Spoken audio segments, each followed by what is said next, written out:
to the Rebel Alliance Briefing Room podcast. We are here to podcast about anything and everything Star Wars with you.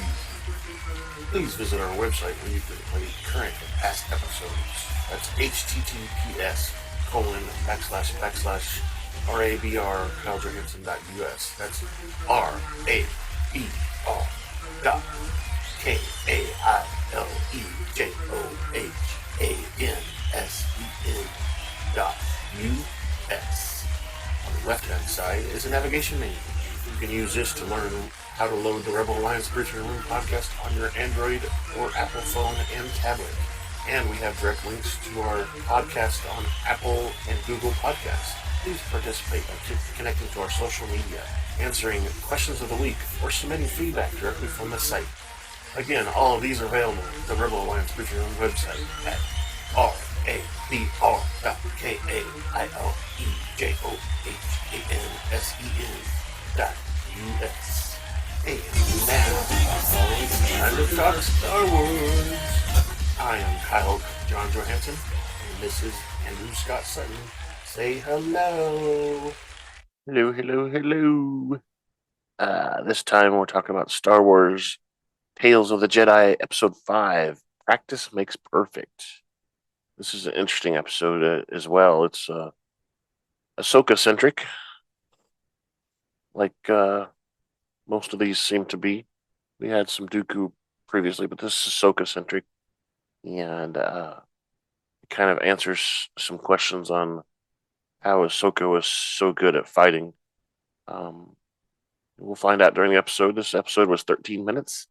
Took place between 21 and 19 before the Battle of Yavin, which is right around Revenge of the Sith time. Anakin is, of course, Ahsoka's training master, and he shows her a good way to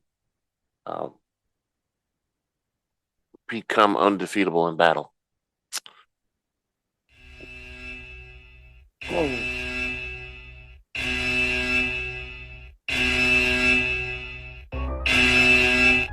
Spoiler alert. Danger. You're about to be spoiled. This is your spoiler alert. We're about to talk candidly and explicitly about some TV shows or movies. If you have not watched them, please fast forward to the appropriate section. You will not be warned again because you will be spoiled.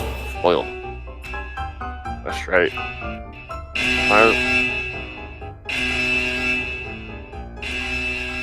Might as well fast forward to the end because we're spoiling the whole time. Let's get right in here. So, again, Tales of the Jedi Episode 5, Practice Makes Perfect. At the Jedi Temple on Coruscant, Anakin is late. He's running through the halls, a dojo where Padawan Ahsoka Tano practices against training remotes under supervision of Jedi Master Tara Sendubi, and other Jedi, including Obi-Wan Kenobi, are also present. Obi-Wan sarcastically tells Anakin that he is right on time, meaning he's late. After Anakin has arrived, Sendubi activates a ray shield around the center of the room, encasing Ahsoka as a set of new remotes designed to emulate battle droids surrounds her. Ahsoka is tested against these remotes, which she destroys quickly and easily. Afterwards, in the hallway, Ahsoka is not pleased that Anakin doesn't seem to be impressed by her results. On top of being late, Anakin admits that she was right. He isn't impressed because, in his mind, the test is far too easy. He tells Ahsoka that he doesn't think she will reach her full potential if she shows up only against inferior remotes, and promises to arrange her a proper test. Later, Ahsoka arrives at the military operations center aboard a gunship, only to be told by Anakin that she is late. He shows her into a large room where clone Captain Rex is waiting, along with several clone troopers from the 501st Legion. Anakin explains to Ahsoka that he wants her to be good enough to hold out against Rex and the boys. Because if she can do that, she can do anything the droids can throw at her. He adds that training against living opponents will be more difficult because they are less predictable than droids. So a key part of the training will be sensing who will fire first. The clones form a circle around Ahsoka, and she ignites her lightsaber. Ahsoka blocks the first stun shots, but is eventually taken out. She wakes up on the floor as Anakin reassures Rex that Ahsoka will be fine. Anakin tells her she's been unconscious for an hour, and Jess wants to apologize for how hard he stunned her, which he does from across the room. Despite the respite does not last long. However, as Anakin has another round start, the training session goes on for some time as Ahsoka is stunned again and again and again, and she continues. Anakin insists that she can continue. At one point, Rex says he is not sure how much more Ahsoka can take and wonders if they should stop. By then, Ahsoka is waking up faster, and the sessions continue on for a while. The training session continues on other days in other places. Sometime later, after having built her Shoto lightsaber, which she got new lightsabers, remember, from the guy we see in the last episode here coming up, the Inquisitor. She bled those lightsabers and made them white. That's where she gets these lightsabers that we see here.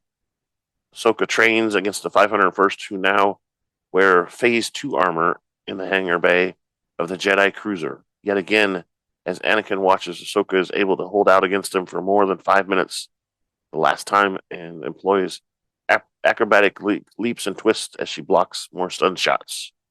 The round ends with Rex stunning her. Aboard another Rebel cruiser, Ahsoka and Rex walk down the hallway choked with smoke and sparks, signs of heavy damage. They stop outside the door. Rex puts on his helmet and says he hopes all of that training Ahsoka did will pay off.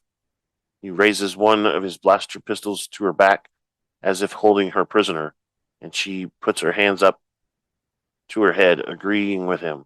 The doors open, and two of them walk into the hangar beyond where Jess and the troops of the 332nd Division wait. And I believe that's during Order 66. He captures her, so she's safe.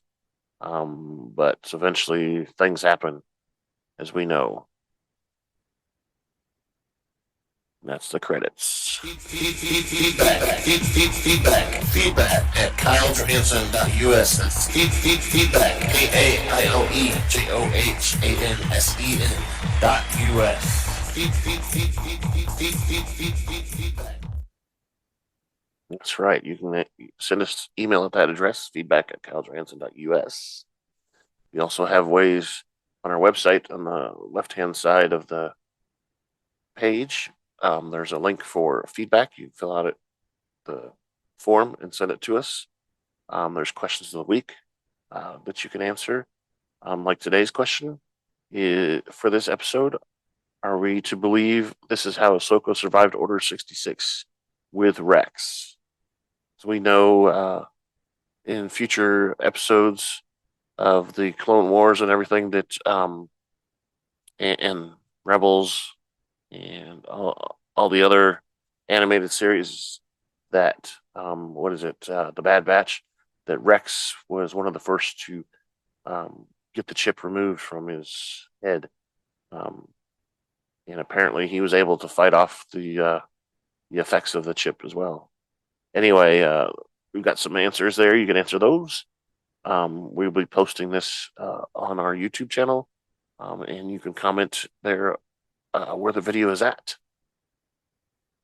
Thank you, and have a good battle.